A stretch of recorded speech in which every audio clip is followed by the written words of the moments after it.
గ్రంథము 91వ అధ్యాయం. కీర్తన గ్రంథం 91వ అధ్యాయం.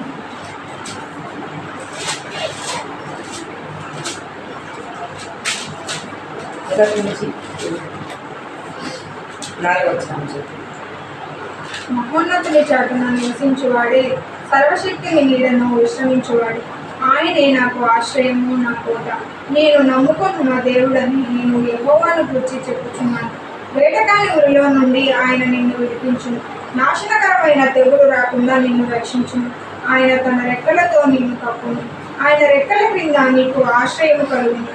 ఆయన సత్యము కేడమును డాలునై ఉన్నాడు. మహోన్నతుడైన తండ్రి, నీకు స్తోత్రములు చెల్లిస్తున్నాను ప్రభువా. సర్వోన్నతుడా, సర్వశక్తిమంతుడా, ఇంతవరకు పాటల ద్వారా, ఆరాధన ద్వారా మిమ్మల్ని కనపరచడానికి మీరు ఇచ్చిన కృపను బట్టి మీకు స్తోత్రములు చెల్లిస్తున్నాను. సమయంలో మీరే మాతో మాట్లాడమని, ఈ వాక్య భాగంలో మాకు గురించి పంచిపెట్టమని యేసునామములో అడిగి ప్రార్థిస్తున్నాను. హల్లెలూయా.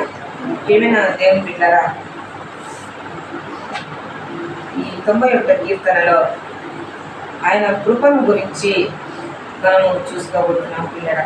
ఆయనలో మనము ఉంటే కలిగే మేలు ఇక్కడ మనం చూసుకోబోతున్నాం.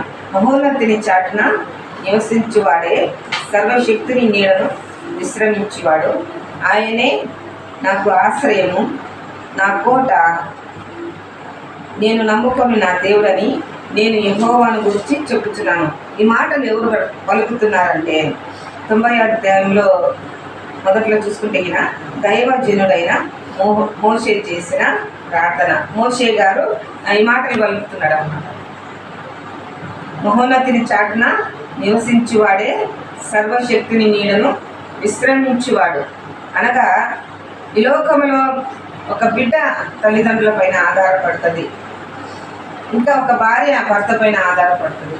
ఇంకా మనం చూసుకుంటే ఆత్మీయులం మనం ఏం చేయాలంటే మనము కేవలము ఆయన మీదనే ఆధారపడాలి. ఆయన మీదనే ఆధారపడాలి. ఆయన మీద ఆధారపడడం ద్వారా ఆయన ఏమంటున్నాడంటే ఇక్కడ మోషే తన అనుభవాల ద్వారా చెప్తున్నాడు. ఆయనే నాకు ఆశ్రయము, నా కోట, నేను నమ్ముకున్న నా దేవుడని నేను యెహోవాను గురించి చెప్తున్నాను. ఆయనను ఆశ్రయించడం ద్వారా మనకు కలిగే మేలు ప్రియరా. 3వ వచనం గమనిస్తే, వేటకాని ఊరిలో నుండి ఆయన నిన్ను విడిపించును. ఇంకా నాశనకరమైన తెగులు రాకుండా నిన్ను రక్షించును. మన జీవిత యాత్రలో ఎన్నో ఆపదలు, ఎన్నో అపాయములు, ఎన్నో